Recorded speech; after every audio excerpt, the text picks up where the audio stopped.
it going? Good morning, everybody. Welcome to Ellensburg, Washington, USA. We've already got plenty of people in the room. Jack, looking nice this morning, Jack, sitting in his back row there.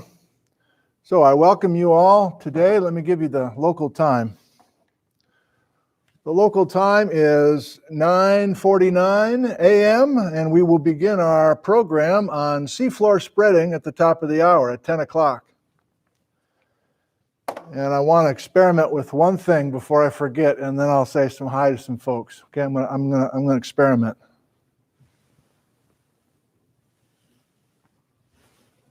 Emily, you watching this?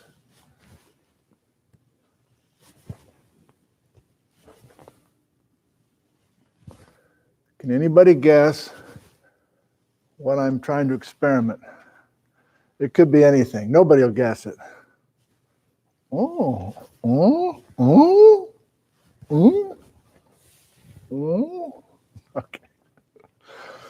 All right, let me make cracking myself up on a Monday morning. Let me say hi to a few folks and then I'll tell you what I wanted to experiment with there.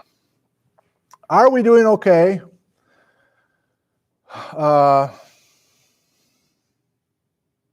Actually, let me check the camera setting quick. He pops out the camera setting like a wide screen, and the auto stuff is off. Okay. Yeah, some good mornings. Hello, Missouri, and David. DC Metro, hello. Catherine says 5x5, so it looks like things are functional here. Lori says it's 7x7. It's that good. Well, that's great. Virginia Tech? No, what's VT? Too fast to see. Corvallis, Oregon. Edmonds, Washington. Cincinnati, Ohio. Hello, John. Good morning, Emily, too. Did you drive down from Cle Elum today? Yeah. How were the roads? Pretty good, actually. Did you take the old road or the freeway? Freeway. Atta girl. Okay, great. Aberdeen, Scotland. Good morning. Spokane, Washington. Toronto. That's Adam. And Adam, another Adam, is in Szeged, Hungary. Good morning. Good afternoon for you. Germany, hello. Bavaria, that sounds delightful. Neuschwanstein. Jim in Visalia, California. Vermont, the students in the room are filing in. Oh, we got Hunter, we've got Hope. All people named H. I guess they're coming in alphabetically now. So before I forget, let me tell you my little experiment. I don't know if you've noticed, but if you watch one of these in replay and you find the show, there's my little chalkboard thumbnail thing, you know, my little black chalkboard where I write out the name of the program. But I don't know, do you have to like get your cursor over that or something? And then suddenly it gives you just a couple of little motion shots from the show. And it's always the weirdest stuff. Like I noticed it really kind of for the first time because I did my camouflage thing last time. And that's the part that kind of showed up. You just hover over it and it kind of went to, so I just wanted to, I don't know if it's motion or what it is that kind of, that's what YouTube decides to grab. But I thought I'd give it a try. So yes, this is related to today's topic, but I'm curious if that will be the thing that automatically shows up. What else do you have to say? And then I'm going to go visit with the students for a couple minutes. You know, I'm forcing it now. I'm introducing people to each other, and they're like, I don't want to talk to that person. Please don't make me turn around and talk to that person. Some of it's happening organically, which is wonderful. Both Eve and Tawny came in together. They've got a class. Is it math that you guys have beforehand? Yeah, so they're already warmed up coming from a math class. And we got one Emily coming from Cle Elum, another from across campus, I guess. And Pedro's here a little early today. I'd love to just have you visit with each of these students, but I can't do that. Okay, a couple more. Finland, good morning. Myra, nice shirt, thank you. This episode of Nick from the Classroom brought to you by Land's End. That's the only shirt that I have found that fits me well and feels good. So, Land's End. You got to love it. I think it's Land's End. Yeah, I think it's Land's End. Canterbury, UK, Victoria, BC, Wilmington, North Carolina, Portland, Oregon. Houston says hello or howdy. Hope? Yeah, there's somebody from Portland right in there. Are you from Portland? Yeah. I didn't know that. Are you paying out-of-state tuition? Not to be too personal. No, I'm paying the WUI. You're getting the WUI? Yeah, so it's not full out-of-state, but it's not like... You're paying mostly in-state tuition-ish. Yeah. Still highway robbery, but that's better, yeah. Good, good. What part of Portland do you live in? Okay. What's your street address that I can repeat? What's your social security number? I'll repeat it. Just kidding. I'm glad you're here. I didn't know you're from Portland. Debbie's husband likes Eddie Bauer. All right. Jeremy's from North Carolina. Tim is from the Netherlands. Norley continues to be locked down. Really miss her shows. Okay, let me get out of the way for everybody. I've been standing in the way of the outline, and we will begin in 5 minutes. Thank you for joining us.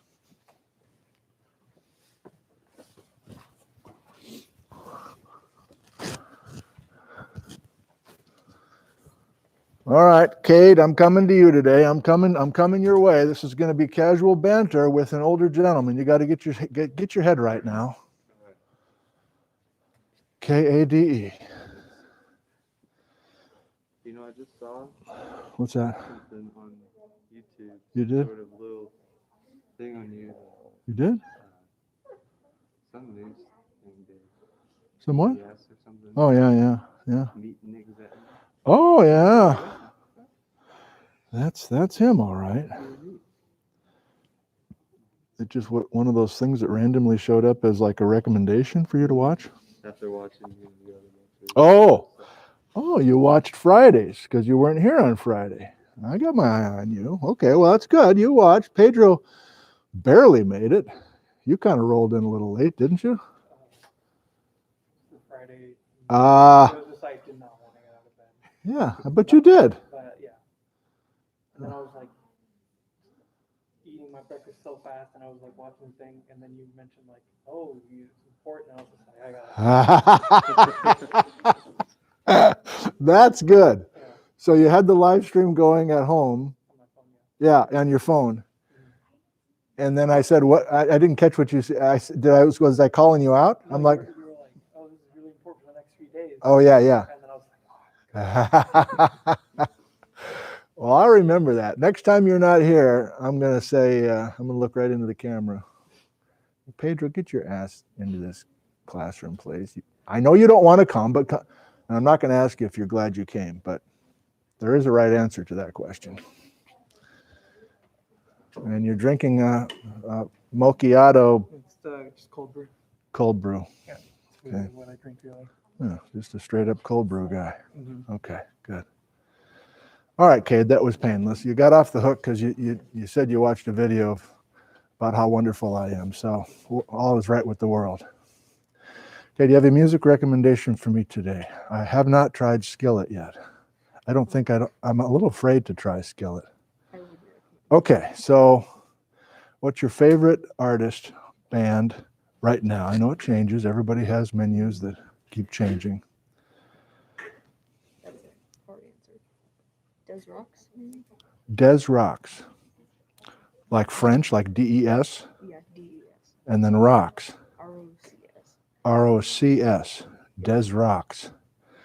What genre are we talking about? Rock again. Modern. Modern.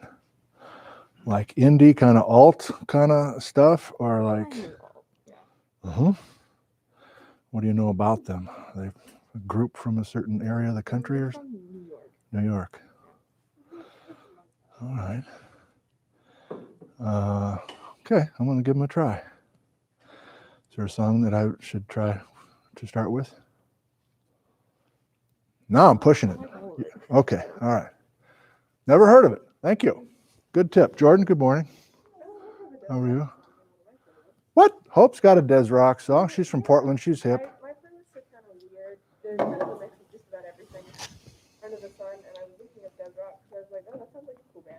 Boy, where have I been? And then I recognized the cover art on one of them. I was like, I think that's on my villain playlist. It's Mhm. Used to the Darkness. Yes, it's a good song. Are you a music fan, Jordan? Mm-hmm. Okay. I listen to like R&B. So do I, a lot. It's my favorite, just R&B. I like to feel sad. You like to feel sad. Like not feel sad. You've come to the right place. I like music when it makes me feel sad. I know what you mean. Yeah, it's powerful. It's sometimes, the wrong kind of powerful, but it's powerful. So what's a favorite artist, R&B artist lately? Right now, Jasmine Sullivan. God dang, I got to write this stuff down. Jasmine Sullivan. Mm-hmm. Okay. I can't think of it. No, that's good. Jasmine Sullivan and Des Rock. Rocks. They're not French? What's with the name? Huh. They rocks. Very cool. Okay, this is us today, huh? Oh, God, no Mason again. Oh, boy, I wonder what's going on there. Okay. It's 10 o'clock. We're starting.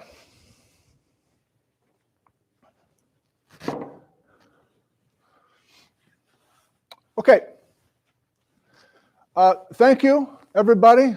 I really like this group. We've got a good thing going, and this is a big week for us. It's not only a big week intellectually, but it's a big week to kind of push ourselves forward. By next week at this time, we'll be talking about the details of volcanoes and different kinds of volcanoes around the world, different kinds of earthquakes around the world.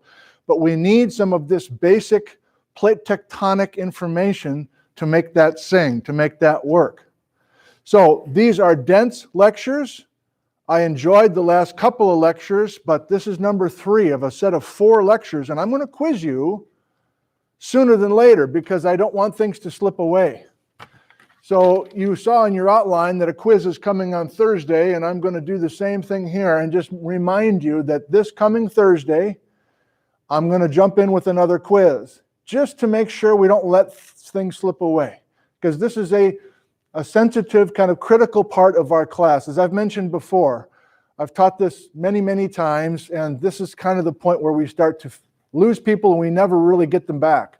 So you're here, you're engaged, you're my favorites, just in case you want to know what my scorecard is. I'll show you my spreadsheet. I'll show you what I got in the office. I got everybody's name, and it's on a big pegboard, okay? And you're all up on the top level right now. What the heck? All right, so quiz number 2 will be identical to quiz 1 in format. Single piece of paper, first 10 minutes of Thursday, 4 multiple choice, couple of short answers. You'll draw a little bit. That's the only twist. You'll draw a little bit for that short answer at the bottom of the page. Maybe you can guess what you might be drawing. I don't know. And it's going to cover 4 lectures worth of material, starting with crustal deformation in the Big Hunt Candy Bar. That was Thursday. Friday was last time, right? Talking about the Earth interior and Pangaea. Today is seafloor spreading. Tomorrow is plate boundaries of the world. So we're covering a lot of stuff, and I will be quizzing you on it on Thursday. Any questions about Thursday? Townies, like we did before, we'll do, I'll show you a little slideshow while you're waiting for these guys to take the quiz on Thursday, and then we'll do a lecture on Thursday. So it's just the first 10 minutes that will be weird. Pedro, you got something? No, okay. How's the cold brew? Thumbs up? Okay, all right. Also, just programming note, we still have 2 yellow books that have not been grabbed yet. They're free, so if you've lost your yellow book or you want, I don't know, if you need a yellow book, we still have them here, courtesy of whoever that was, I forget, that bought those. Do you still have a syllabus? Do you have a list of the lectures? Are you flying blind, or do you know what's happening 3 weeks from now, etc.? I'm sticking to the plan. I'm Swiss German, so that's not changing. So there's that for you as well. I just checked with Zach. He was in there this morning in the intro lab room waiting for drop-in tutoring. Nobody showed up. Okay, it's early, it's Monday, whatever, but you have opportunities right after class. You can get some one-on-one. to get ready for the quiz. Or Thursday morning, right before the quiz. Come in a little bit early, visit with Zach. He's a smart guy. They're both very smart guys, and they are doing nothing in there. They're just listening to music like Des Rock or Jasmine Stumblauder, and that's great stuff. Woo, I can't get over that music. Okay, good. Are we ready to go? Hot damn, let's do it. Plenty of yellow book today. A quick reminder of where we were last time. Page 17 and 18 was kind of late last time. Page 17 and 18 was kind of late last time. And we decided that page 17 was a look at the Earth interior by silica composition. No talk of movement. And I don't think I hit this point hard enough last time. We still don't know very much about the interior of the Earth. I think that's a safe statement to make. I'm particularly weak on geophysics and the Earth's interior. When I was done with you on Friday, we did a little live Q&A with the home audience, and I wasn't answering any questions because I didn't know how to answer their questions.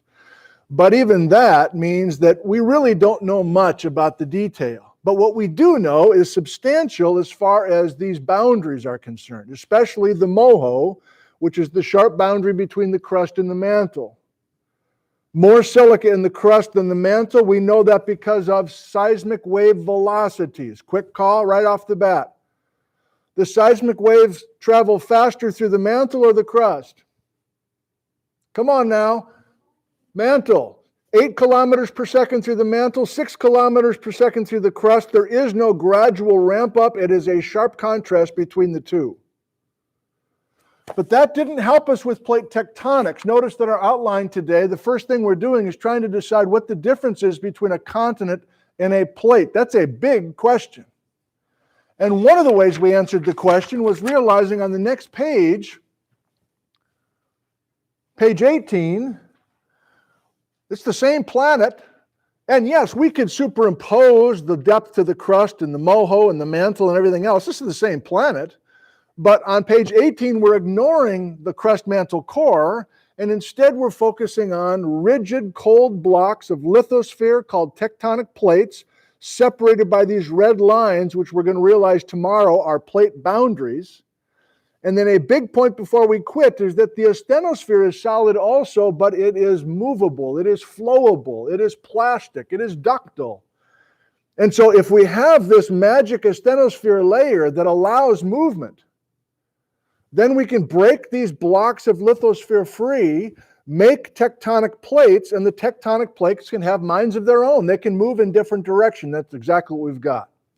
Okay, energy's good for a Monday morning. Keep it up. Brand new stuff, page 19. I have an assignment for you.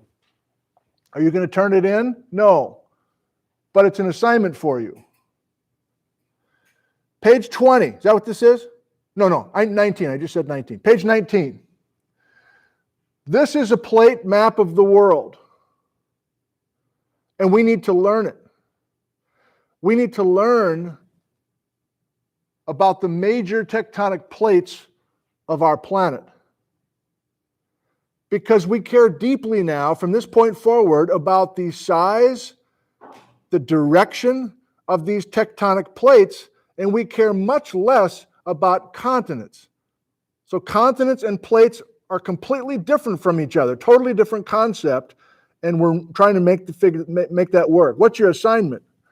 We got 6 major plates. The 2 American plates, the Eurasian plate, the African plate, the Australian plate, and the Pacific plate. Ignore Antarctica. Ignore the tectonic plates that I have. More struggle today with the document camera. Ignore the unlabeled plates that I have for you. But you can see those black lines. Michaela, get off the phone.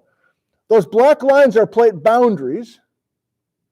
Again, tomorrow is going from black line to black line to black line and making sure we know what's going on at those black lines. I'll give it to you right now. Almost all earthquakes and almost all volcanic eruptions happen at plate boundaries. Almost all earthquakes and almost all volcanic eruptions happen at these plate edges, at these black lines. They don't happen generally in the middle of the tectonic plates. actually the New Madrid? No, we're not doing that. We're talking about global patterns. We're not talking about the exceptions. So we care about these plate boundaries. So for the 6 major plates, please commit to memory the direction that they're moving. You have arrows. What's the direction that they're moving? I'm giving you an assignment, 3 things for each major plate. Direction they're moving, percentage of ocean crust versus continental crust, and some geographic examples for the edges of the plates. That's wordy, so let me give it to you one more time. I think if you do this little verbal assignment, you will be sitting pretty for the next week and a half. For each of these major plates, what's the direction? How much ocean versus continent?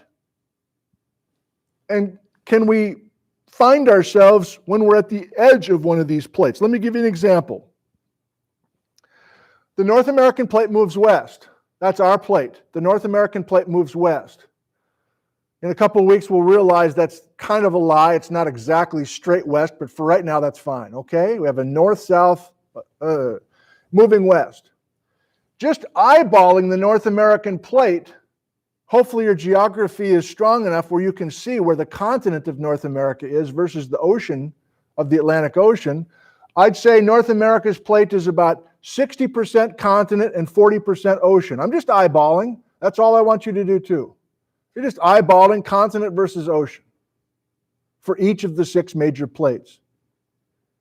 The Pacific plate, which kind of goes, it's kind of split by the edge of the map here.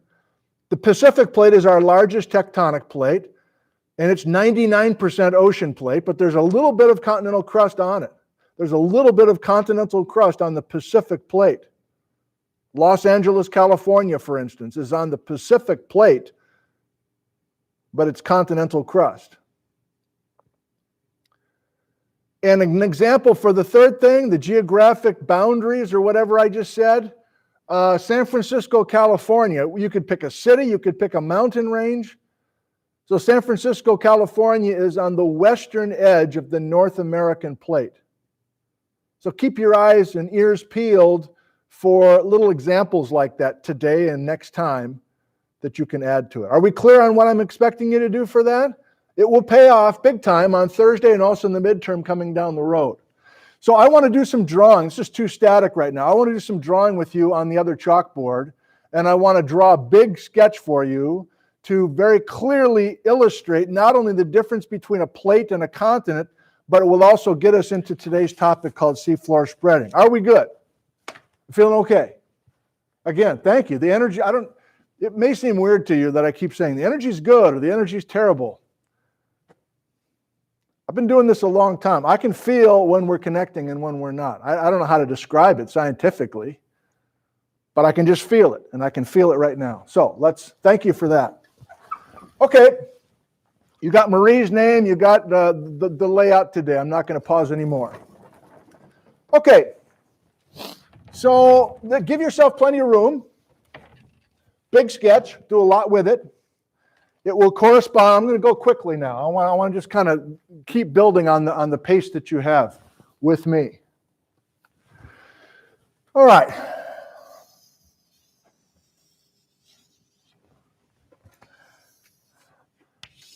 This business of using the chalkboard is a nice throwback to the days I used to only have chalkboards. So it feels like I'm 20 years younger. I wish.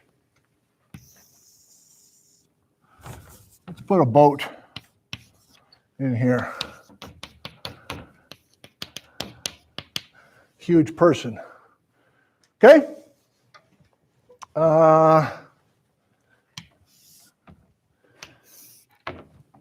So again, if there's a big sketch that I say give yourself plenty of room, it's always a good idea to jot down a title or at least a statement like what's the purpose of this sketch. In this case, we're trying to elaborate on the difference between a tectonic plate and a continent. So we're in the first of the 3 parts of our lecture today. Okay, I told you I was going to go quick. Here we go. Here's New York City. Here's San Francisco, California. So this must be the North American continent here. And it is. It's about 3,000 miles to drive from sea to shining sea. This land is your land. This land is my land, etc. Okay. San Francisco to New York City, North America's continent. Now we could do the same thing with the Eurasian continent. Tokyo, Japan.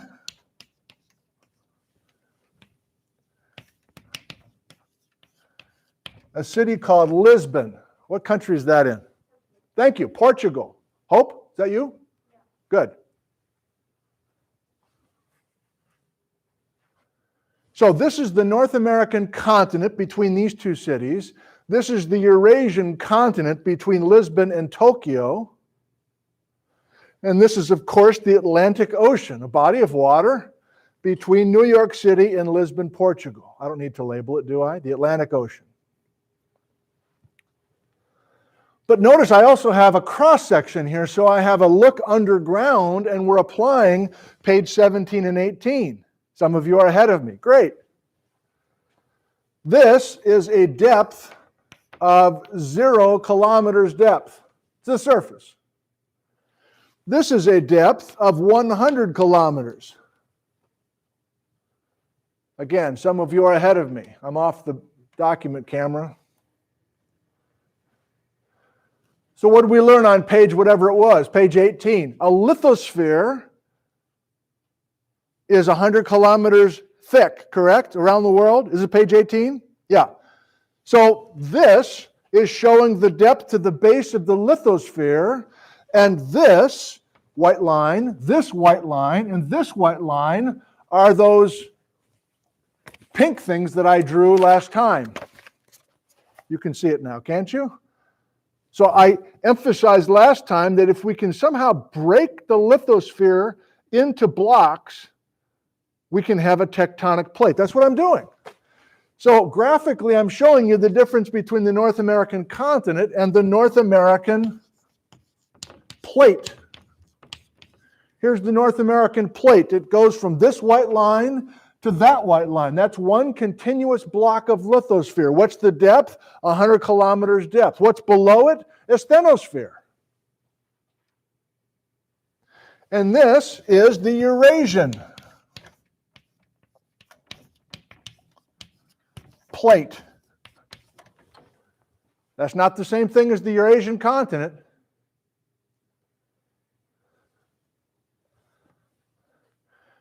So, it's time for you. How would you put into words the difference between a plate and a continent? Try not to overthink it. How would you put it into words? They're not the same, so how would you put it into words? The difference between a continent and a plate. Anybody? Come on, we can do it. Emily, too. The continent is a part of water and plate is the whole thing. Beautiful. There's plenty of ways to answer it, but that's the most basic and beautiful way at the moment, Emily. Nice job. What is the North American continent really? It's a portion of the North American plate that's above sea level. Continents are portions of larger things called tectonic plates. A continent is just a portion of a plate, and it's the portion that you can build houses on. So yes, this is the North American continent, but this is the North American plate, stretching all the way from San Francisco past New York City and out to the middle of the Atlantic Ocean. Yes, there is a mountain range underneath the waters of the Atlantic Ocean. Do you want to crane your neck and look at, oh, Tim's not here either. You can see that world map that Tim was showing us last time. Can you, Cade, you're on. Can you pop up? Come on, Cade. Where's the Atlantic Ocean, Cade? Correct. Do we see what's in the middle of the Atlantic Ocean? Cade, can you drag your finger down the middle of the Atlantic Ocean and look at, yes, that thing right there. Do you see that? That's a mountain range. You can see that the whatever color that is, it's a little bit lighter in color going down through the middle. I'll show you some professional maps in just a second, created by Marie Tharp. That's why her name is on the outline today. Thank you. That's the Mid-Atlantic Ridge. You have it on your outline. I'm not going to write it out. The Mid-Atlantic Ridge. a perfectly named mountain range. It's a mountain range. It's a ridge that's almost completely underwater. And guess what? It runs right down the middle of the Atlantic Ocean. So in the case of your little assignment for page 19, the North American plate has this San Francisco on the west edge and the Mid-Atlantic Ridge on the east edge. Let me give you more. Does somebody want to guess what the name of this white line is if it's right beneath San Francisco? Come on. Oh, no? What's the name of that white line? It's a crack that's underneath San Francisco, California. I'm shocked. Nobody has it? The Pacific Plate would be on the other side of it. I'm asking for what I thought was a pretty easy question about the name we assigned. Michaela. Very close. Okay. So now I'm realizing, okay, we haven't had a big earthquake on the San Andreas Fault for a long time. The San Andreas Fault. And I think that's part of the reason that didn't obviously come to your mind. We haven't had a tragedy in a while. Of course, we'll talk about earthquakes, and tragedies are coming. But you're young enough to not remember the last big earthquake. 1994, Northridge is probably the last significant one that we all remember, but there's been many. So I didn't mean to belabor that, but here's another way to say it. The North American plate is between the San Andreas Fault. You're like, I'm not even sure I've heard of that. Well, here it is. We'll have a whole lecture or a portion of a lecture on the San Andreas Fault coming next week, I guess it is. San Andreas Fault. That was meant to be an easy question. And then let's try another one. I don't know if this is going to go any better. Is there a place where you can live on the Mid-Atlantic Ridge? It's mostly underwater, but the answer is yes. There is a place you can live and develop a drinking problem and live on the Mid-Atlantic Ridge. What's the country? Thank you, Hope. Iceland, which we will talk about a fair amount today, is a rare time or rare place where the Mid-Atlantic Ridge is tall enough to get its neck up above sea level. So we can also say the North American plate runs from the San Andreas Fault out to Iceland, or San Francisco out to the Mid-Atlantic Ridge, or any combo of those. Do you see now the difference, if you didn't before, the difference between a continent and a plate? Okay. Now, let's get what I consider to be the most interesting part of today. How is it possible? No. Last time, what was Pangaea? Supercontinent. Last time, when did Pangaea start to break apart? How many years ago? Pedro, 200 million years ago, Pangaea started to break apart. Which two cities were suburbs of each other? You know what I mean. They weren't around 200 million years ago, right? Which two cities were suburbs of each other 200 million years ago on this cross-section? Pedro, New York City, and Lisbon, Portugal were suburbs of each other 200 million years ago. Some of you are nodding furiously. You get it. Others are like, what? And that either reaction is great. But you remember last time, don't you? There was no Atlantic Ocean during Pangaea. As quote unquote recently as 200 million years ago, there was no Atlantic Ocean. And I'm not just saying there wasn't, this is getting interesting now, I hope. I'm not just saying there wasn't any water. I'm saying all of this crust, all of this lithosphere. No, I don't want to screw it up. All this stuff here was not there. Significant parts of tectonic plates were not there during Pangaea. So, and again, I want to do more with this, so I'm not going to mark it all up, but this New York, this Lisbon were together. And so the cool thought is, what the hell has been going on? Sorry, Patrick. What the hell has been going on in the last 200 million years?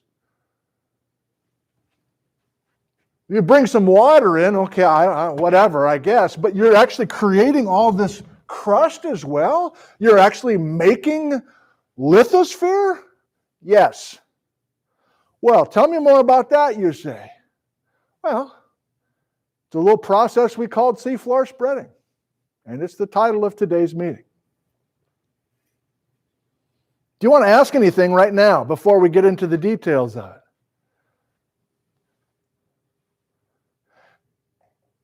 All right. Somehow, yeah, please, Christina.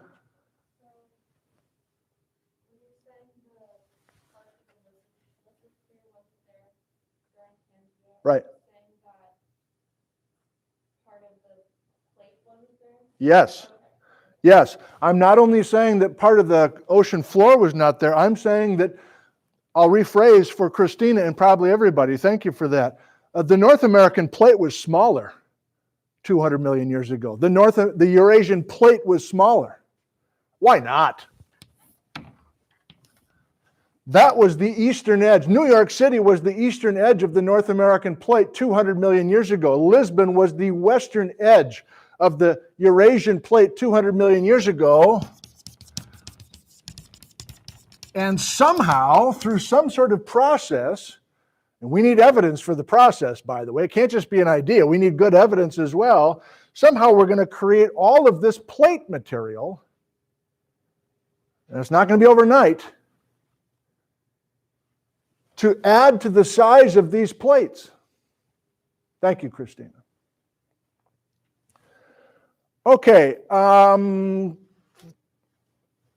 freelancing here a little bit. We're going to do more with that. But let's try a couple of images to get us there. So there's a story that used to be kind of a fringe story and now is more of a mainstream story because of a lot of things. But Marie Tharp is the subject of the story. You have her name on the outline. And she would have been 100 this year. She's no longer with us. But she was a very important scientist, a very important geologist, post-World War II. But she was a woman. And her ideas and her work was, honest to God, discarded as quote-unquote girl talk. I'm not making this up, unfortunately. And she was not allowed to go on these research ships to contribute to making maps of the Atlantic Ocean floor. But the work speaks for itself. And thankfully, we've made some progress. Not enough, but we've made progress on including any smart people we can get our hands on. Wrong phrase there. We're inclusive now. We weren't inclusive 50, 60, 70 years ago. Okay, so you have this map. We're coming back to it. But about the time that Marie was plotting some of the data to actually make for the first time a map of the Atlantic Ocean floor, a colleague of hers at Columbia University in New York noticed that when you plot earthquakes on a world map, they're not randomly occurring. Most earthquakes are happening in these weird lines. And most interesting for us, right here, I'm not flipping you off, right here is the middle of the Atlantic Ocean. And these earthquakes keep happening right down the middle of the Atlantic Ocean. It's like, what is going on out there? So Marie took all this sonar data. Let's not get hung up on it, but it's basically a new way to make maps of the ocean floor. Remember I was talking about post-World War II and we had all this technology? Sonar is the actual word. So again, I could spend 20 minutes on that, I don't want to. There was new data coming in about what the bottom of the ocean looks like in the Atlantic. and Marie was the first, even though she wasn't allowed on the research ships. She was compiling and drafting and drawing beautiful maps of the ocean floor. And for the first time, she showed that this mid-Atlantic ridge was a thing. And this is her famous, that eventually became a worldwide map. So this is her famous map, her main contribution to our understanding of planet Earth. She made a bathymetric map. Have you heard that phrase before? Bathymetric. You all learned how to read topographic maps in the lab the last couple of weeks. This is like a topographic map for the underwater. And we still know hardly anything about the ocean floor, by the way, so this looks like a finished product. It's not. It's just based on the evidence we have thus far. But please note that coming right down the middle of the Atlantic Ocean is this incredible mid-Atlantic ridge. And there's another one of these incredible underwater, mostly ridges or mountain ranges called the East Pacific Rise. So you have them both on your outline. And let me give you a couple things to write down. It's the Mid-Atlantic Ridge and the East Pacific Rise where this seafloor spreading is happening. And I don't want to screw around much more. I just want to give you a bunch of statements. It's not the most creative way to teach, but I'll be back to freelancing here in a second. I just want to make sure we've got some statements we can hang our hat on. So seafloor spreading is happening at these two mid-ocean ridges. We call the Mid-Atlantic Ridge and the East Pacific Rise mid-ocean ridges. Sometimes we call them seafloor spreading centers. You get the idea. And you can connect a few dots here with what we've done already. We're actually going to be creating plate material at these two mountain ranges. Yeah, there's other spreading ridges as well. We don't care about them in this class. We care about the Mid-Atlantic Ridge in the Atlantic Ocean and the East Pacific Rise in the Pacific Ocean. Thanks to Marie Tharp's work, we know about those two mountain ranges. We didn't know anything about them before. What kind of rock is being created at these two spreading centers? Do you have a guess? What rock name? It's igneous. Maybe I haven't said it yet. It's basalt. Do you remember the basalt lava that was the brown stuff that we saw exposed, the pre-cut and ready to be hauled off by the Ice Age flood stuff? All of the ocean floors of the world are made out of one kind of rock. It's an igneous rock called basalt. You know what it looks like when Hawaii volcanoes erupt. It's orange and middle of the night and it's hot and steamy and everything. You got your Hawaiian shirt, super dorky. That's basalt. And that's what's going on all over the world in a true oceanic setting. So these mountain ranges, these spreading centers, these mid-ocean ridges are made out of basalt. And I'm coming to you in just a bit. So if 2/3 of the Earth's surface is ocean, and that's true, then 2/3 of the Earth's surface geology-wise is basalt, and that's true. Basalt is by far the most common of all the rocks on planet Earth. So we're creating ocean crust in these oceans, and we're creating it by a process called seafloor spreading. And you're like, I don't know, did the guy talk about seafloor spreading yet? He keeps saying that. I don't know what it is. We haven't gotten there yet. I'm just trying to lay things out for you. So now you can see, Alfred Wegener, remember the guy last time talking about continental drift and the capital letter S on the coastlines of the Americas and Europe and Africa? He would have been absolutely hysterical with happiness. What?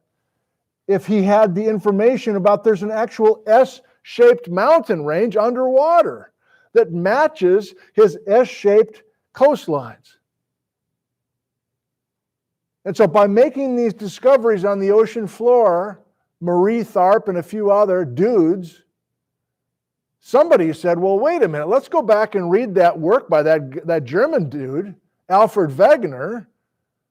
Everybody said the guy was a joke, but I don't know. We're finding this stuff on the ocean floors, and it's kind of sounded pretty familiar from what this Alfred guy was talking about, at least with this coastline jazz. All right, so I'm coming to you now.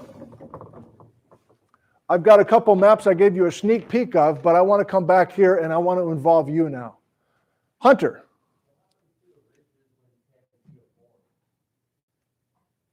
Hunter asked, what happened to the ridges when Pangaea forms? That's an excellent question. I'm going to give you a partial answer because we're not totally ready for it yet. We don't know yet in this class about subduction. That's next time. Some of you might know about subduction, but let's hold off on that. But thank you for the question. Hunter's like, wasn't there a time before 300 million years ago when last time we were putting Pangaea together? And the answer is yes. So I have to answer it kind of. The answer is we're going to destroy all this old ocean crust.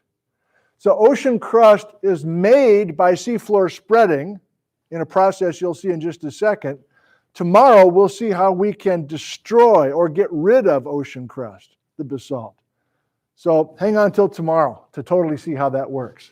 Great question. Thank you. Keep them coming. Okay, I'm involving you more than Hunter's question. Based on what I've told you so far, what kind of rock is all this stuff? That's a softball. What kind of rock? Basalt. Before Marie's work and others' work in the 1950s and 60s, everyone assumed that the ocean floor was flat, that the ocean floor was basalt, and that the ocean floor was all the same age. Like original crust of the earth kind of stuff. Now, based on what I've given you so far, what's your prediction for the age of the basalt on the Atlantic Ocean floor? Is it all the same age, number one? No, it's not. So even though you're not totally sure what seafloor spreading is, do you have a hunch? If we start collecting pieces of basalt on this Atlantic Ocean floor, do you have a hunch what kind of pattern we might find? If it's not all old, what would you want to think is the scene for the age of the basalt of the Atlantic Ocean floor? Anybody know where I'm headed with this? Hope?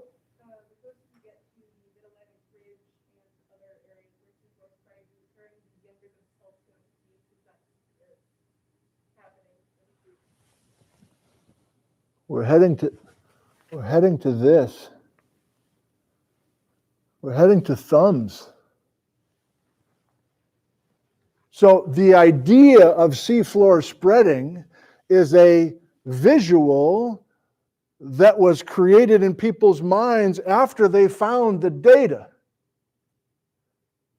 The data is, not all this basalt is the same, and Hope is correct. The basalt is youngest out in the middle of the ocean. Here it is, finally. You're all here. You're all with us. I'm giving you data now from what we learned about the ocean floor. The basalt has an age pattern. The basalt of the Atlantic Ocean floor has an age pattern. I'll do it this way.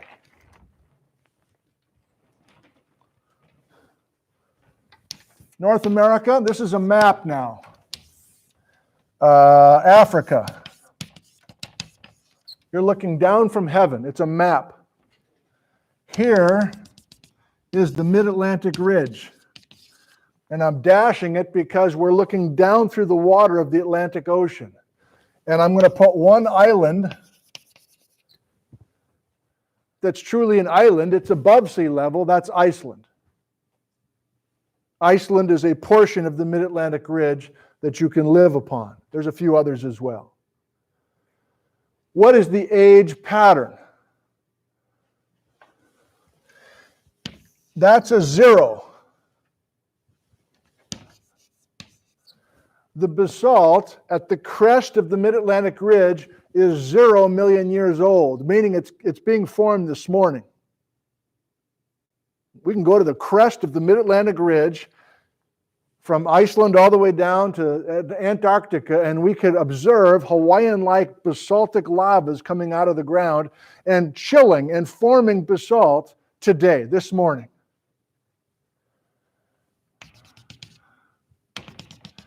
But if we go X number of miles to the west and the same number of miles to the east, I'm just going to pick some numbers here. We can find some basalt on the Atlantic Ocean floor that's 50 million years old. And the same distance away from the mid-Atlantic ridge on the other side, 50 million years. I'm just picking numbers now. I think you see what I'm doing. The basalt on the Atlantic Ocean floor, amazingly and very excitedly in the 1950s, when this work was being done, we realized there was a pattern. And in words, the pattern is the basalt on the Atlantic Ocean floor gets older in both directions away from the mid-Atlantic ridge. It's like the butterfly's wings. It's a perfect mirror image. The two wings of the butterfly, so the body of the butterfly is right down the spreading ridge, and we have matching wings. If we're talking about the age, we're just talking about the age. I mean, it's just all brown lava rock. You can't look at it and say that's old and young. But if you collect samples, pull them back up to the ship, get them to the lab, do some absolute age dating, you can get this pattern. And this goes all the way back, for our purposes, let's use 200 to be nice and simple. Right off the coast of New York, I'll put New York City on here if you want. Let's put Lisbon.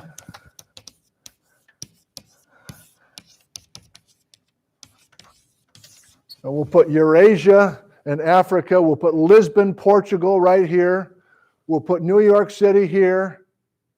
And so just off the coast of New York City, there's 200 million year old basalt, and there's a matching 200 million year old basalt just off the east coast of Europe. You've got it now. And so what do you do with that data? How do you come up with an explanation for why the ocean crust is getting progressively older as you get farther and farther away from the interior or the middle of the Atlantic Ocean? You come up with this process called seafloor spreading. Do you have one significant piece of evidence for seafloor spreading? I just gave it to you. An age progression in basalt getting older and older in opposite directions away from the mid-Atlantic ridge. By the way, same pattern for away from the East Pacific rise. In the Pacific Ocean, same idea. It's brand new basalt at the East Pacific rise, and it gets older and older and older in both directions away from it. We could spend a whole course talking about all the data that we have on the Atlantic Ocean floor, but I just want to give you one more. Do you remember from midterm 1, what evidence do we have? There were 33 advances and 33 retreats of the ice worldwide. We went to the deep sea sediment. Do you remember? The little skeletons falling to the bottom and looking at the percentage of, or the amount of O16 in each layer of shells? Nah, I don't have time.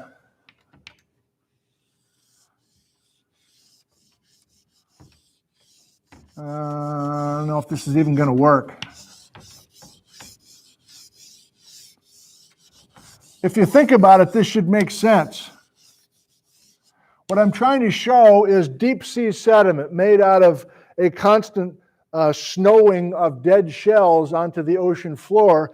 And I'm trying to show, in a kind of a half-assed way, that the thickness of that deep sea sediment increases as you go away from the mid-Atlantic ridge. If you really think about this, this should work. Let me give you the statement again. Man, terrible. The thickness of the deep sea sediment increases, or the deep sea sediment gets thicker on the floor of the Atlantic Ocean in both directions. Why is this? Well, the older the ocean floor, the more time we've had the shells falling to the bottom. It's like, I don't know, what's the driveway look like? It's been snowing for a day? Okay. It's been snowing for a year? Okay. Constant snowing? That's the idea here too. So let's find some of those professional images to back up what I was trying to do in a pretty half-assed way on the chalkboard, and then we'll put this all together. Good. You can see it pretty well, and so can the home viewers. So there's a world map, including, you can see that faint blue. There's the East Pacific Rise, and there's the Mid-Atlantic Ridge. Oh, damn. Oh, God, that's nice.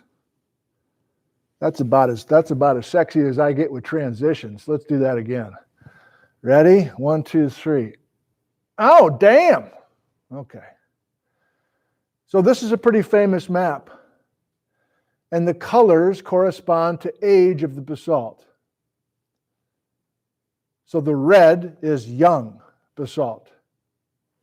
And as we get to green and then eventually blue, we get into older and older basalt. Is that what you kind of had in mind from the chalkboard work? I hope so. By the way, still haven't showed you what seafloor spreading is, but I hope you can see that the color patterns are different in the Atlantic than the Pacific. How are the color patterns different? Just think like a first grader now. How are these colors different in the Atlantic versus the Pacific? This is the Pacific. That's the Atlantic. How are the colors different?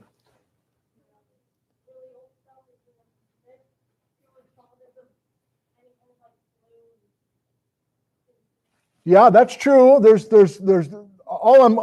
Thank you for participating. The only thing I'm going for is that the bands of these colors are wider in the Pacific than the Atlantic. And before we quit, I want to ask you why that is. But we need to see what seafloor spreading actually is. Here's a cartoon showing can be the Mid-Atlantic Ridge if you want. And does that look like orange to you? That orange is the thickness of the deep sea sediment. So that's what I was trying to draw. The deep sea sediment's getting thicker as you get away because the basalt beneath the deep sea sediment is older. Okay, here we go. No sound on these, but here is the process then of seafloor spreading that we have in mind. The concept is you're constantly sending a asthenosphere to the surface at the mid-ocean ridge. And it's a constant process of creating crust, making basalt, but then this process continues. So you split that new batch of basalt into two halves, you crack it, you move it away, and then you send more young material into the middle. Why didn't I put that on a loop? Let's try it again. Do you have questions? This is our first look at our idea of what's going on at both the Mid-Atlantic Ridge and the East Pacific Rise. This model explains all the data that we have from the ocean floors of the world. Most famously, the basalt getting older and older in opposite directions away from the crest. You want to see another one?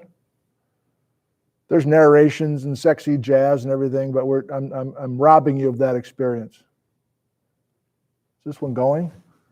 Yeah. Usually there's a ton of questions right now. Do you not have any? Don't mean to shame you, but it's been a good session. We only have a couple minutes left. So when you go to Michaela.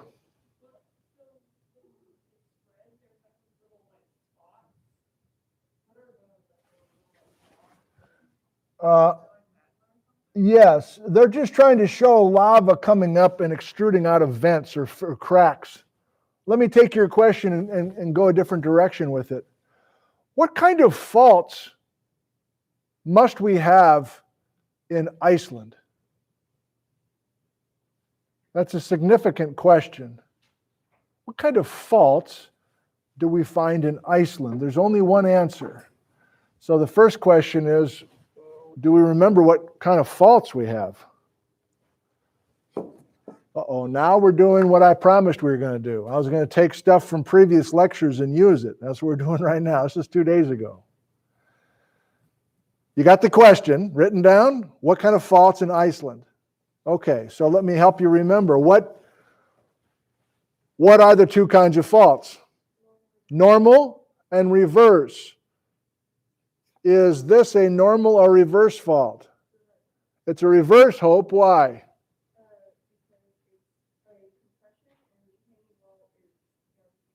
Correct. We know it's a reverse fault because the hanging wall is going up with respect to the footwall. These are rules we committed to memory a couple days ago. And Hope remembers that we have reverse faults when we compress the crust. So do we have reverse faults in Iceland? No, we don't, because look what's going on. Come on, loop yourself, brother. Why aren't I looping? We have nothing but two plates diverging or going away from each other. And so the answer to the question is normal faults galore in Iceland. So I'm doing something that we'll be doing for much of the rest of the quarter. We'll be taking faults, which are smaller scale features, and connecting them to larger things, like moving tectonic plates. So if I'm losing you and you've run out of gas, we got 2 minutes left, give me 2 more minutes. I'm saying that because the crust is being extended in Iceland, we have earthquakes in Iceland regularly, and those earthquakes are when we have hanging walls drop with respect to footwalls, therefore we have normal faults. The answer is normal. Nothing but normal faults in Iceland. Nothing but normal faults all along the crest of the Mid-Atlantic Ridge. In fact, along the crest of the Mid-Atlantic Ridge, there are valleys the size of the Grand Canyon. They're rift valleys. The mountain range continues to get pulled apart. And so blocks of the summit of the Mid-Atlantic Ridge structure continue to drop. Now, before I lose my time with you, oh boy, what? I had unfinished business. What was it? Was that it? Maybe that was it. I guess that was it. I think I wanted to do that. So I think that was what I had as unfinished business with you. I'm still waiting for a couple of questions that usually pop up, but since they're not coming, I will ask myself questions in the 1 minute that I have. Does this mean that Iceland is getting bigger and bigger and bigger?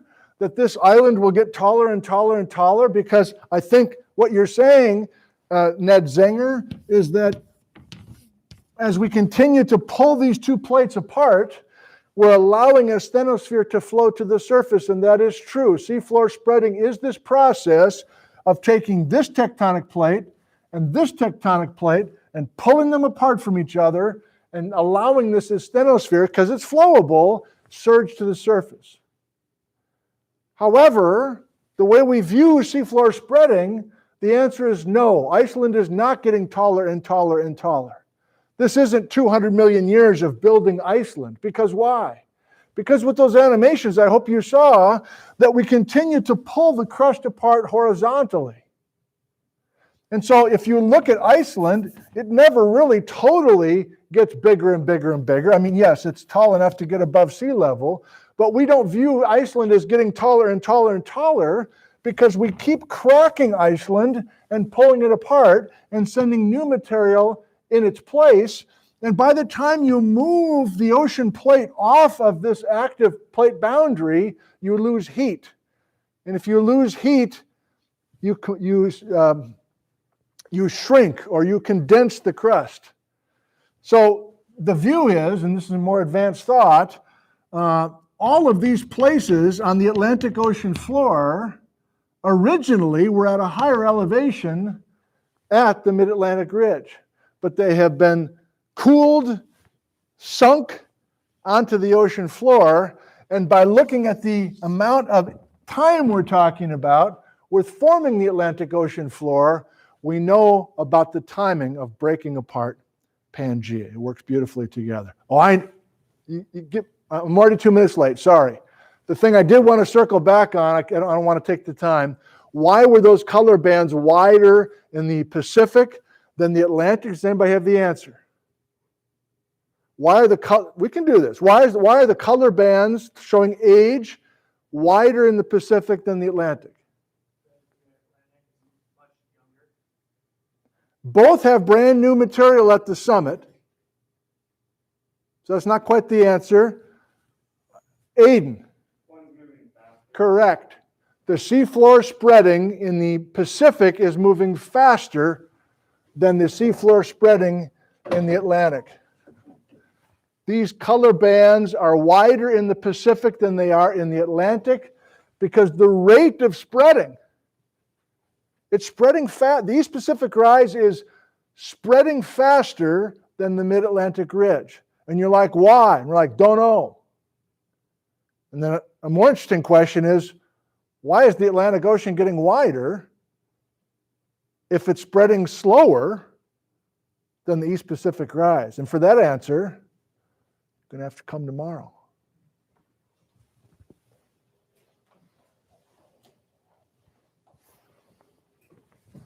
Go to the exits now. Thank you. Thank you. Thank you for coming. Thank you for spreading away from your desk and going and subducting into your dorm room. What? Appreciate you coming today. I hope you're feeling the payoff for coming to these lectures as opposed to staying home in your jammies and watching it on YouTube. Or playing video games and not giving a damn. Okay. I'll be with you in a second. Thank you for joining us as well.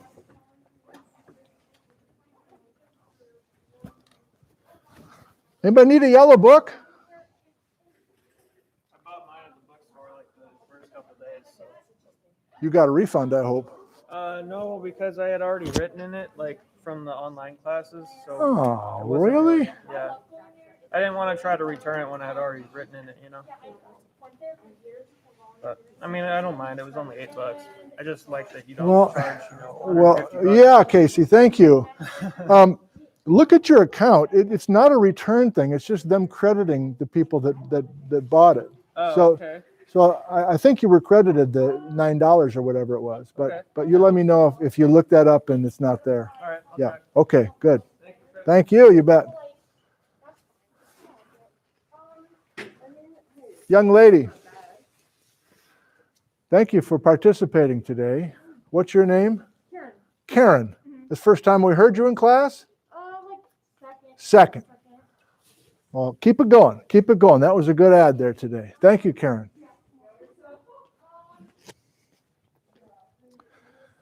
Okay, Townies.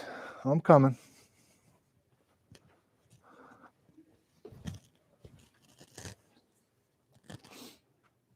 Okay, room is empty.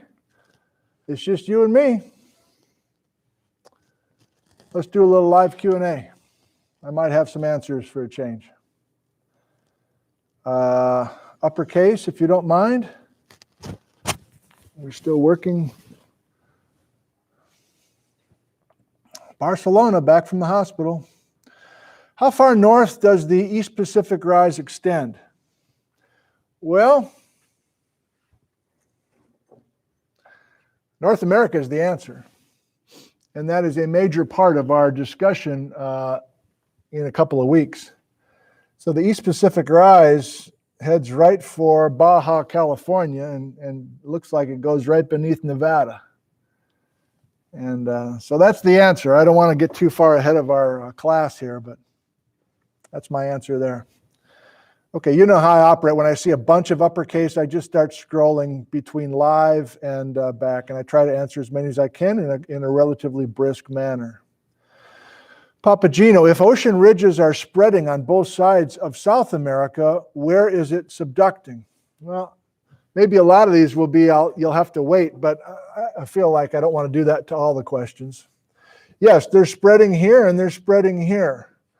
But as we'll discuss tomorrow in class, there is a subduction zone off the west coast of South America, and subduction is where we destroy ocean crust. So this is a sneak peek to how we'll start tomorrow. Even though the East Pacific rise is spreading faster, it's also getting its crust destroyed all around the margin of the Pacific Ocean, something called the Ring of Fire. Everybody loves that concept of Ring of Fire, or some people say Rim of Fire. So because we're not subducting the Atlantic Ocean crust, that's why we're moving North-South America west. Thank you. Has this Wormhand, has the spreading been the same speed the whole time?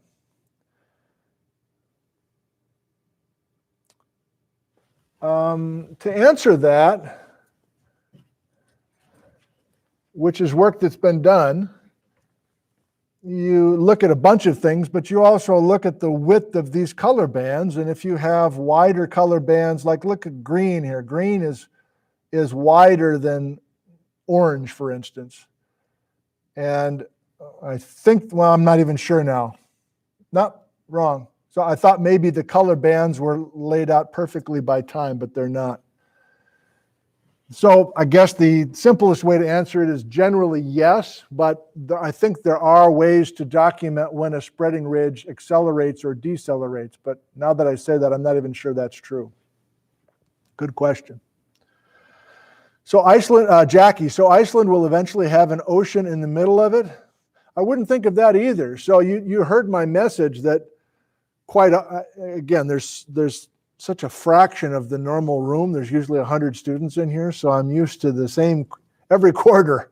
I mean, the faces and the names change, but you could just almost like plan on when somebody's going to ask a certain question in some of these lectures. But we've just got so many. It's a great group, but it's small, so they're just not. Anyway, so usually people say, Iceland is. Are we going to get a whole? The common question is, are we going to get a? Are we going to get, if we continue to spread on the Mid-Atlantic Ridge, this is a common question, are we going to get a ridge, like a whole place where people can build new cities and stuff? Like this whole thing emerging out of the water. And then I talk about this rifting and this pulling away and this sinking. But you're going the other direction where you're visualizing a big ocean forming in the middle of Iceland. I wouldn't think of that either because we continue to have this new basaltic material creating. So I'd visualize a continual, it's kind of a weird concept, isn't it? I'd visualize a continual ridge for both the East Pacific Rise and the Mid-Atlantic Ridge, but I would visualize a recycling of material. Like keep the knuckle like this, but recycle material through it.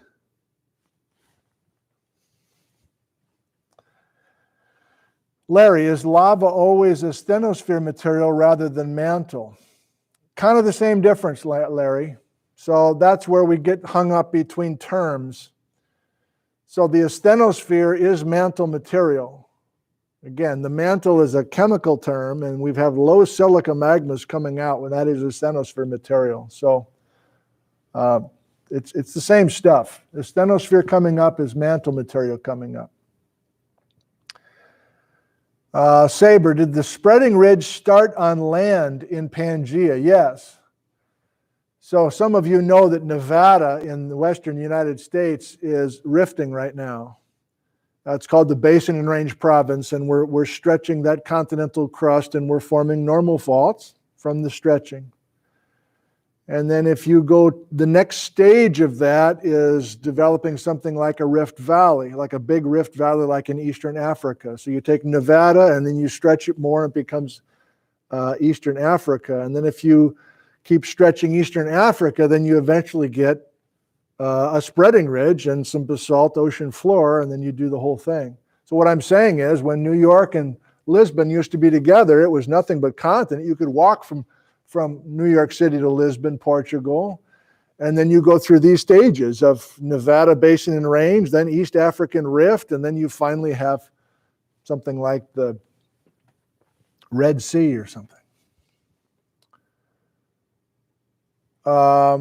Peter, what's the difference between fault and fissure?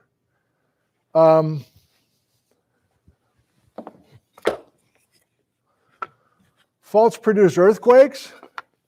Faults produce earthquakes by having blocks of crust slip suddenly.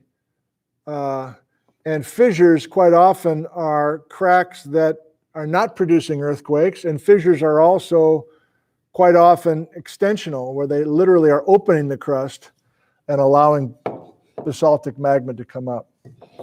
We'll talk about fissures quite a bit when we get to the Columbia River basalts. So it's an important distinction. Dogny, why is it a rise in the Pacific and a ridge in the Atlantic? Yeah, I don't know. I wish they were called the same. No significance. They're identical structures. Just a naming thing. Joe, is the Antarctic plate considered static? I guess I don't really know that much about the Antarctic plate, and for our purposes with Geology 101, it's just convenient to ignore that Antarctic plate. When there's spreading ridges, yeah, it's just too hard. I don't know. It's too hard for me to visualize, and therefore too hard for the students, I think. I think it's safe to say, although somebody can correct me, that the plates are not moving as fast at the poles than they are at the equator. Is that right? I'm not sure. Death Mall, why is hot magma strong enough to push an entire plate worth of cold, dense crust? I failed to mention that. I usually get to that point. Thank you. I'll try to remember to start tomorrow with that. You remember my message that I'm not sure we understand why plates move. And it's a common mistake for people to say that magma coming up at the Mid-Atlantic Ridge is pushing the plates apart. I don't think that makes any physical sense. So I take your question to heart. I don't see how a little bit of a asthenosphere leaking to the surface is going to push a tectonic plate. But I'm no mathematician. So yeah, I want to downplay that concept if people are connecting the dots on their own and assuming that seafloor spreading is pushing the plates. That doesn't make any sense to me. Something bigger, something stronger, something more profound is driving these plates. And I visualize these two plates being driven away from each other. And then this seafloor spreading is just a asthenosphere or mantle coming to the surface and taking advantage of that opening. Run to daylight, Jerry Kramer. Jay, is the San Andreas Fault moving into Nevada? Yeah, it's leapfrogging its way from the current position to the Walker Lane in the eastern California shear zone and then eventually going to Nevada, but that's beyond our 101 class. Will California landslide away slowly over time like what happened this past week? Portions falling into the ocean. Let's wait until that San Andreas lecture. Talk about an urban legend that will not die. Let's hold off on that one. David, so you can have a North American plate frame of reference or a Pacific plate frame of reference? Yeah, I don't know, David.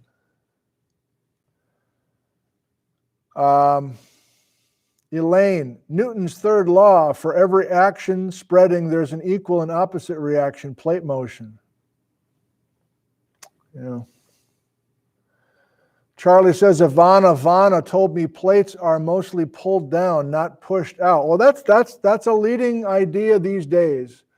Tomorrow we'll talk about subduction and the concept that just like you have a tablecloth on the edge of a table, as soon as you have a lot of that tablecloth hanging over, let's say you have more of the tablecloth hanging over the edge of the table than you do have tablecloth still left on the table, you're eventually just going to have the momentum of that tablecloth falling, pulling the rest of that tablecloth off the table. But my question is that quantitatively backed up?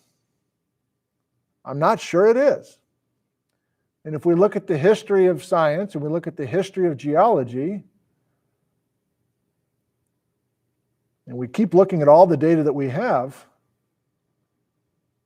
all you have to do is just look at the last 70 years about ideas of why global observations, how to explain that data. I'm just not sure slab pull is where we stay for the next 150 years. That's all I'm saying.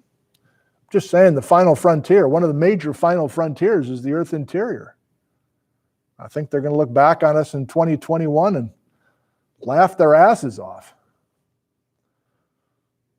Whatever the version of YouTube is, 70 years from now, somebody will find this lecture and go, "Wow, what a joke! What's with the scarf?"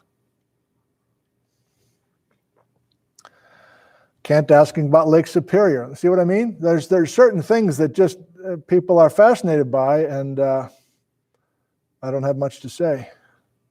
S. Bishop, any current new research being done on how plates move? I just tried to describe that. I don't know about new motion. See, this is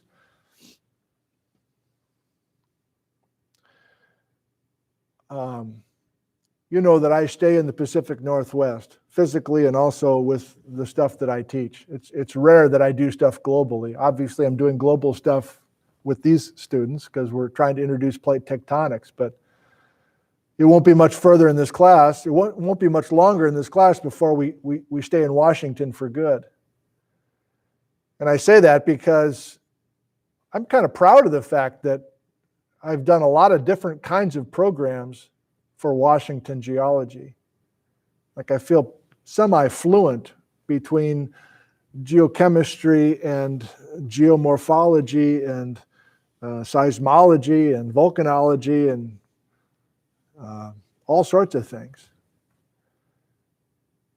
And I feel like that's rare. Quite often people just stay in their subdiscipline with geology and, you know, they go to the grocery store and says, hey, you're a geologist. Let me ask you about turbidites. And they're like, I don't think about turbidites. I'm a groundwater, chemist. So within geology, the tendency is to stick to your own, to stick to that narrow region. This is a long-winded answer to say, I have a hard time keeping up with geophysics. And there must be all sorts of people around the world doing very interesting stuff with seismic tomography. Only a portion of that work is intersected with my world because of the history of subducted plates here in the Pacific Northwest. And I'm talking about stuff that I did before Christmas at home with the live stream series in exotic terrains. But I have only so many years left. And I want to keep building on Washington and what I know and what I continue to learn. But of course, there's lifetimes worth of work that could be read and dissected and delivered, but I'm just one guy. Down here to live now. I'll try a couple more if you want to retype your question if I haven't gotten to it yet. Sabab, is seafloor spreading speed equal to subduction speeds? In general, yes. Again, we'll talk about subduction tomorrow. The way I'll present it is yes. And I don't know how to present it otherwise, so I think my answer is yes. Why is basalt the rock that's formed rather than some other type of igneous rock? Thank you, Chris. Well, that's a little sneak peek into our discussion of magma types and different kinds of volcanoes and the difference between oceanic crust and continental crust. So there's more of a planetary geology approach, which I don't have for you, but the short answer is if you get mantle up to the surface, the mantle has low silica compared to the crust. And so if you're making volcanic lavas out of mantle material, it's going to be basalt. 3 more. Sharon, are there convection currents in the mantle? I'd put that in the category. I guess the answer is yes. I really don't know enough geophysics to really understand the data to prove that that's a thing.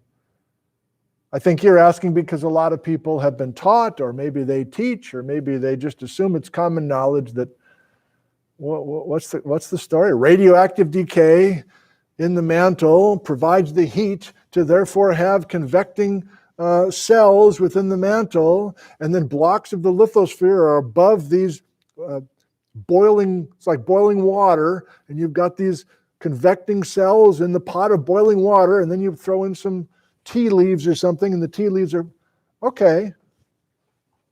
But is that an idea? It's been around for 50 years. Is that backed up by our latest geophysics? I don't know. But I wonder. Not a denier, I'm just and as I was just saying, I don't read geophysics papers about mantle dynamics in my spare time. Ed, is Iceland potentially developing into a Silesia-type terrain, a large igneous province? I don't think so, Ed. It's an interesting thought. We will, after the quiz on Thursday, we will have a discussion of hotspots, and my limited knowledge ties large igneous province to hotspots. So I don't visualize large igneous provinces being created at a spreading ridge, because we don't have obvious fragments of large igneous provinces all through the floor of the Atlantic Ocean, for instance. But again, we barely have any of the Atlantic Ocean or the Pacific Ocean floor mapped. Talk about another final frontier. I guess they're not final front. Talk about another frontier. I think most of the ocean floors of the world have yet to be mapped accurately. I thought we were the apex of civilization. I thought it's all downhill from here. I thought, well, no, it's not the way to view it, right? These are the Stone Ages for a lot of things. Earth interior and bathymetric maps included. Okay, a toast to you.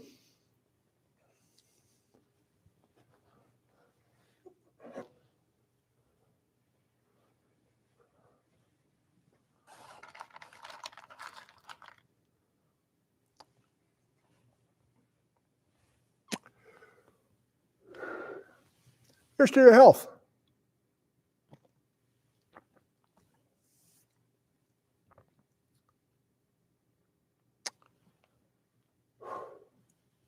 Here's to the health of your parents and your grandparents.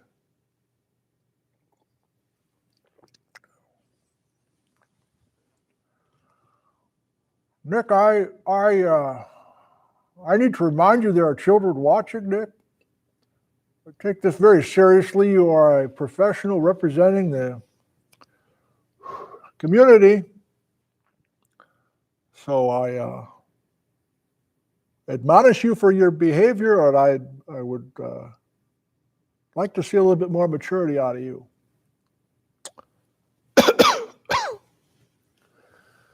Here's to all the hardworking people dealing with the global situation that we have, continue to have. We're hoping. Here's to hope.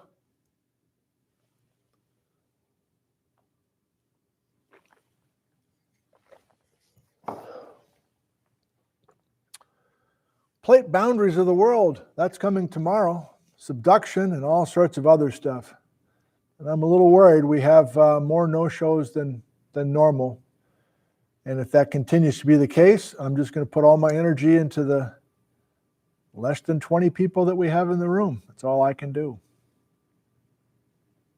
But you're still here. That's a good thing. Thank you for tuning in. Have a good Monday/Tuesday, and we'll see you tomorrow morning at 10 o'clock. Goodbye. I love you, and goodbye. And I love you, and goodbye. And furthermore, I love you.